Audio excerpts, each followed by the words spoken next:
everyone, and welcome back to Anne's Family Recipe. Today I am making two super flavorful Thanksgiving side dishes. If you're new to my channel, don't forget to subscribe and give this video a thumbs up.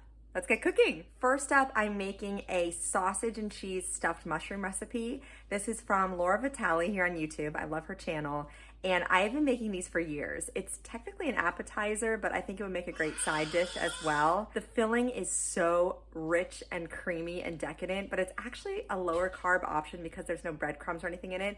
So I think you're really gonna enjoy this recipe. I'm starting with the filling for the stuffed mushrooms. So this is one medium onion that I diced up.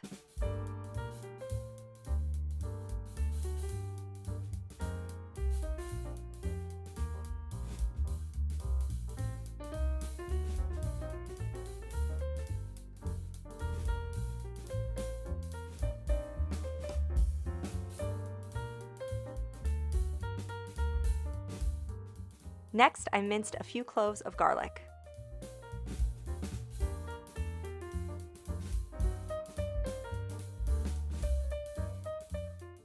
Lastly, I prepped a couple of tablespoons of fresh parsley by mincing it finely. In a large nonstick skillet, I browned 1 pound of mild Italian sausage along with the onions until the sausage was cooked through and the onions were softened.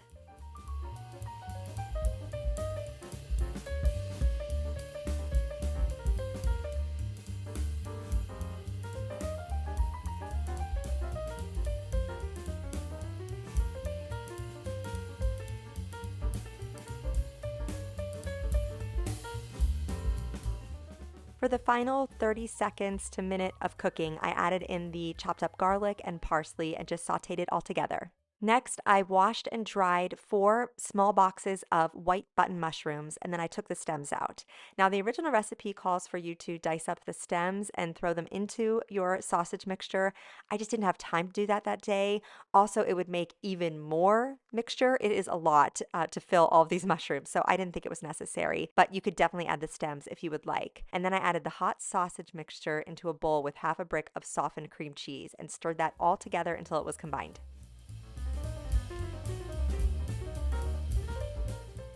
Next, I sprayed my 13 by 9 inch glass baking dish with nonstick spray, and then I placed all of the mushroom caps inside, and then I filled each one with a spoonful of that creamy sausage mixture.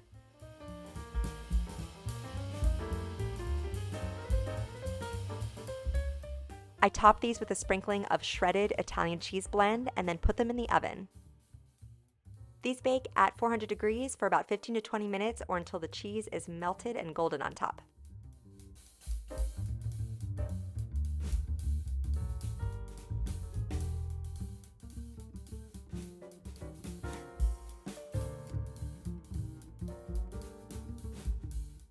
Garnish with a sprinkling of chopped fresh parsley and enjoy.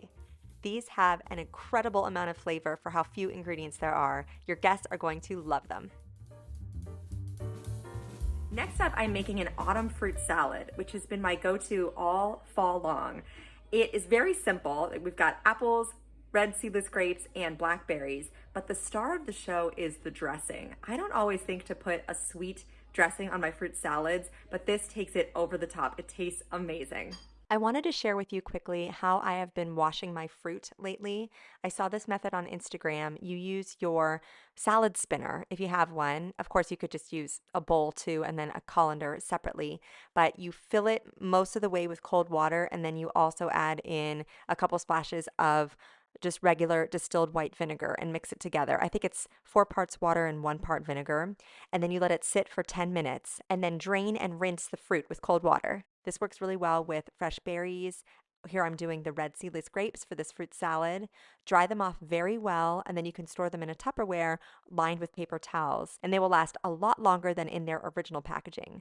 So for this salad, I was cutting up the grapes right away, so I just did that. I cut them in half because a lot of kids were going to eat this, and I just thought it would be safer and easier to eat.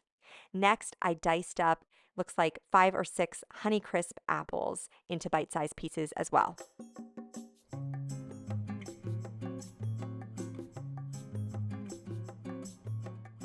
Then I prepared the dressing. So this was the juice of 1 navel orange in a bowl.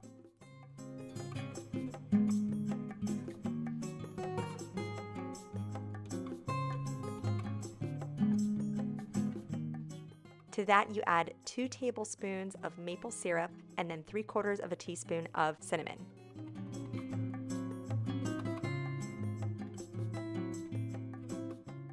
Whisk that all together, and then I drizzle this all over the chopped up apples because the acidity from the fresh orange juice helps them from turning too brown too quickly. And then I also mixed in the sliced grapes, and the final fruit is fresh blackberries. Now, I had a bag of frozen blackberries in my freezer, so I just decided to use that. I thawed them out. When you have frozen berries, there's a little bit of excess juice, so it kind of ended up staining my fruit a little bit, which didn't look bad. But you don't need too many blackberries. They just sort of dot the fruit salad with this beautiful, deep, rich color. I love the way this salad looks. And then, of course, everything gets coated in that dressing. You could always make more, but I find that the amount of dressing I made still flavors this fruit very well. And it is just refreshing and tasty, very autumnal, and easy. Thank you so much for joining me here today in my kitchen, and I'll see you again soon.